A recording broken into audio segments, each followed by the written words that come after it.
Nggih. Assalamualaikum Pak Widarto. Waalaikumsalam warahmatullahi wabarakatuh. Nggih Pak, maaf ganggu waktunya sebentar. Tidak. Ini saya dari CGP Angkatan 8 dengan fasilnya Bu Siti Khotijah.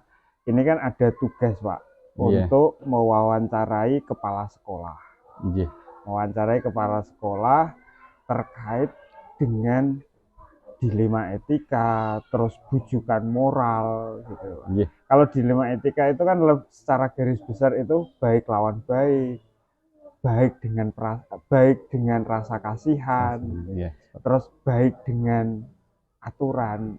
Itu seputar itu, Pak. Kalau bujukan moral itu kan sesuatu hal kalau ini sebagai pengantarnya, Pak.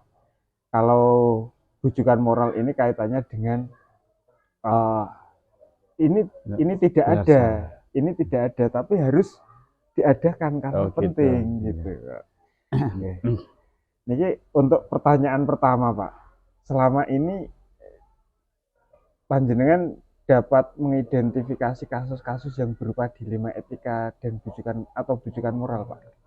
Ya, sebelumnya saya harus mengidentifikasi bahwa itu masuknya ke dilema etika atau bujukan moral. Jadi setiap sekolah banyak permasalahan yang ada, jadi harus saya bisa memilih mana yang termasuk dilema etika atau bujukan moral. Jadi saya harus menerima laporan dari Bapak Ibu guru dulu, jadi seperti itu. Kemudian saya menerima laporan dari Bapak Ibu guru. Seandainya tidak ada, jadi kalau saya mendengar informasi ya saya langsung saya sampaikan ke yang bersangkutan. Jadi saya ajak ngobrol gitu. Oh gitu ya Pak. Misal kalau satu contoh kayak gini Pak, kalau yang kelas 1 itu kan dari TK kan tidak diajarkan membaca dan berhitung Pak. Iya. Nah itu bagaimana Pak menyikapinya? Padahal kan di kurikulum di SD kan ada anak berarti kan sudah mahir membaca ataupun sudah bisa membaca. Itu bagaimana Pak kalau Anda menyikapinya?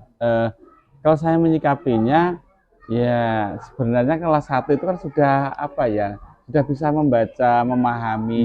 Jadi paling tidak yang mengajari seperti awal tidak apa-apa. Cuman sebenarnya itu harus dilakukan guru TK itu ya mengajari membaca, berhitung seperti itu. Jadi mencuri statusnya yang dilakukan oleh guru TK. Terus ini pertanyaan yang kedua Pak.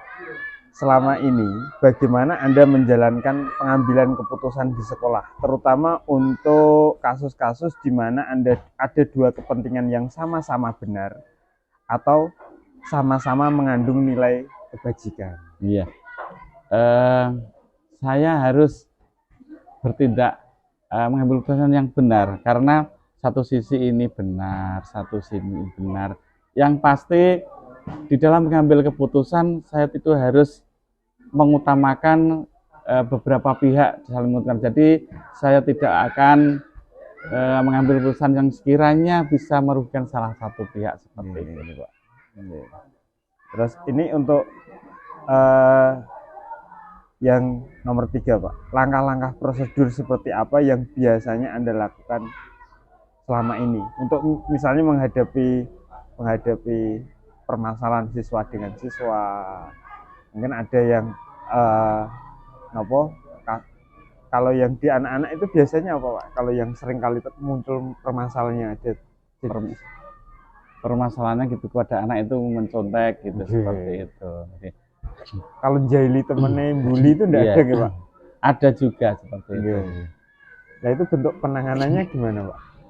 Kalau langkah-langkah proses seperti itu biasanya saya komunikasi dulu sama Bapak Ibu guru dalam arti hal seperti itu, apakah yang harus dilakukan, apakah kasus ini kita toleransi misalkan kepada anak yang menjadi bullying itu, misalkan kalau berhubungan dengan keadilan itu sudah nggak pas kan, melanggar gitu, tapi bagaimana caranya kita dikasih rasa kasihan ya dikatakan minta maaf dan seperti itu. Kemudian untuk kasus-kasus seperti yang lain paling tidak kita harus mengutamakan yang seperti tadi, mengutamakan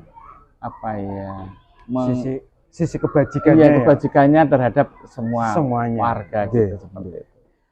Untuk pertanyaan yang keempat, Pak. Selama ini keputusan yang Anda anggap efektif dalam pengambilan keputusan, terutama pada kasus yang bersifat dilema etika, itu yang bagaimana, Pak? Kemudian hal-hal apa gitu ya, yang efektif? Yang efektif dalam pengambilan keputusan pada kasus dilema etika. Jadi dalam pengambilan keputusan itu paling tidak berdasarkan aturan yang ada. Jadi aturan yang ada dan tidak mengenyampingkan dalam arti masukan-masukan dari teman-teman seperti itu. Terus kalau yang berikutnya, yang nomor 5 itu, Pak. Hal apa saja yang selama ini merupakan tantangan dalam pengambilan keputusan dalam kasus dilema etika?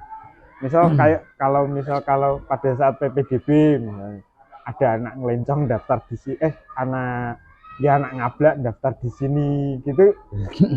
Kalau yang seperti itu gimana, Pak? Iya. Jadi seperti itu sebenarnya melanggar sih, sebenarnya melanggar aturan sesuai yang ditentukan. Jadi merupakan sebuah tantangan. Jadi sebenarnya seperti itu berupa etika ya, etika. Maksudnya itu kan bukan haknya kita terus diambil seperti itu berurusan dengan etika. Tapi paling tidak kita memberi masukan dan arahan minimal mungkin menekan adanya benturan antara SD sini dengan SD sana. Oh gitu ya, Pak. Apakah Bapak punya jadwal tertentu, Pak, dalam sebuah penyelesaian dilema etika? Apakah Anda langsung menyelesaikan di tempat atau prosedur seperti apa yang Anda jalankan? Atau misal ada rapat evaluasi setiap bulan atau gimana? Kalau ada jadwal itu tidak ada. Jadi bagaimana menangani masalah, kalau masalah itu sesegera mungkin ya, misalkan harus segera ditangani ya saya tangani. Tetapi bagaimana ketika ada masalah yang sekiranya butuh waktu, maka saya konsultasikan kepada teman-teman untuk membahas ini bagaimana terbaiknya, sehingga jadi pengambilan keputusan itu tidak menguntungkan salah satu pihak tadi seperti itu. Sekarang enggang pertanyaan nomor 7, Pak. Adakah faktor-faktor yang selama ini mempermudah dan membantu Anda dalam pengambilan keputusan? Jadi yang faktor-faktor atau yang membantu seperti itu biasanya teman. Jadi teman guru saja ngobrol, jadi permasalahan itu bisa terselesaikan. Jadi selain itu saya harus mematuhi peraturan-peraturan yang ada. Jadi sehingga dari masukan teman dan peraturan yang ada. Jadi saya komunikasikan, jadi saya ambil keputusan seperti itu. Yang penting keputusan itu tidak tidak merugikan salah satu pihak, jadi sama-sama diuntungkan. Berarti kalau di SMK itu ada MKKS, kalau di SD ada KKG, seperti itu. Jadi masukan dari KKG itu komunitas kepala sekolah itu juga pertimbangan. Iya, bahan pertimbangan. Nah, ini pertanyaan terakhir, Pak. Dari semua hal yang telah panjenengan sampaikan, pembelajaran apa yang Anda petik dari pengalaman dalam pengambilan keputusan dilema etika? Sebagai pengalaman, jadi saya setiap ada permasalahan yang berhubungan dengan keadilan benar lawan benar, keadilan lawan kasihan, itu saya terapkan memang seperti itu. Jadi ilmu seperti itu bisa membuat keputusan itu menguntungkan kedua pihak. Misalkan dari anak, misalkan ada kegiatan piknik, dia tidak bisa bayar, maka berhubungan dia boleh ngangsur dan sebagainya. Rasa kasihan itu ada. Jadi ilmu yang dipetik dari kegiatan permasalahan-permasalahan, jadi bisa menentukan atau mengambil keputusan yang saling menguntungkan. Termasuk tadi panjenengan menyebutkan bahwasanya masih berdasarkan aturan, tapi masih ada unsur kebijaksanaannya. Kebijaksanaan seperti itu.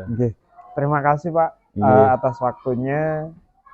Ini menjadi satu pengalaman yang berharga bagi kami di program calon guru penggerak ini, Pak. Terima kasih, Pak. Sama-sama, Mas. Terima kasih sekali.